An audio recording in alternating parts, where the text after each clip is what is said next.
মুহূর্তের বিশেষ কিছু খবরের দিকে। সকাল থেকেই কলকাতা জুড়ে ইডির তল্লাশি। জগৎ সিং, আজমল সিদ্দিকী, বিষ্ণু মুদ্রা নামে 3 ব্যবসায়ী এবং তাদের ঘনিষ্ঠদের বাড়িতে তল্লাশি চালাচ্ছে ইডি।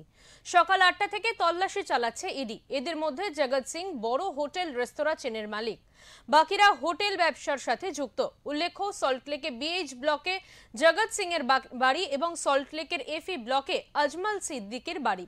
মানব পাচারের অভিযোগ রয়েছে এই 3 ব্যবসায়ীর বিরুদ্ধে। এমনকি এই পাচারের টাকা ঘুরপথে বিভিন্ন জায়গায় ইনভেস্ট হতো বলেও জানা গিয়েছে। 2015 সালে এফআইআর করা হয় ওই 3 জনের বিরুদ্ধে। শুধু এই 3 জনই নয়, তল্লাশি চলছে তাদের ঘনিষ্ঠদের বাড়িতেও।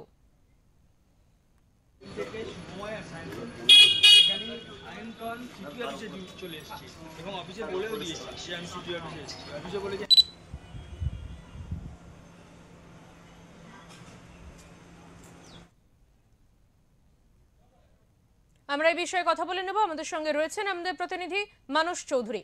মানুষ, যে খবর উঠে আসছে যে সকাল থেকেই কিন্তু 3 জন ব্যবসায়ীর বাড়িতে এবং তাদের ঘনিষ্ঠদের বাড়িতে ইডির তল্লাশি চলছে, শেষ আপডেট তোমার কাছে কি রয়েছে মানুষ?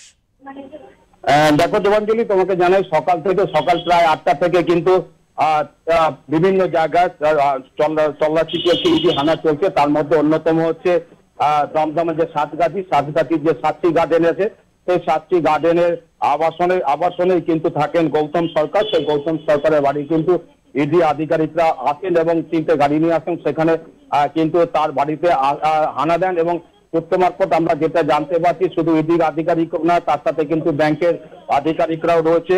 তোমাকে জানাই 3 ব্যবসায়ী তাদের মানব পাচার মামলা 2015 সালে যে এফআইআর হয়েছিল, 3 ব্যবসায়ীর বাড়িতে কিন্তু তল্লাশি চলছে এবং তার ঘনিষ্ঠদের বাড়িতেও কিন্তু তল্লাশি চলছে। গৌতম কিন্তু যে নাগেরবাজারে তোমাকে বললাম 7টি গার্ডেনে, সেখানে সে কিন্তু পেশায় একজন সিভিল ইঞ্জিনিয়ার।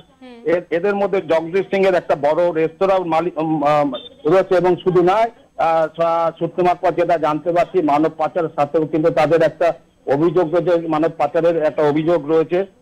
রেস্তোরাঁর আড়ালে কিন্তু তাদের এইসব ব্যবসা চলছে এবং আর্থিক দুর্নীতিও রয়েছে, আর্থিক দুর্নীতি মামলাও রয়েছে। মানে সমস্ত কিছু মিলিয়ে কিন্তু ইডি আধিকারিকরা আজকে কিন্তু দমদমে যে 7টি গার্ডেন, সেখানে গৌতমের সরকারের বাড়িতে আছেন। এখনো পর্যন্ত তারা কিন্তু ওই বাড়িতে তল্লাশি চালাচ্ছেন এবং সাথে কিন্তু ব্যাংকের এক অফিসার রয়েছেন।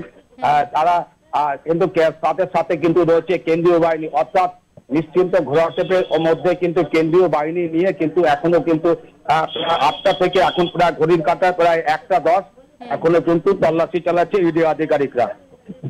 দেবাঞ্জলি, অনেক ধন্যবাদ মানুষ তোমাকে, তুমি পরিস্থিতির দিকে নজর রাখো।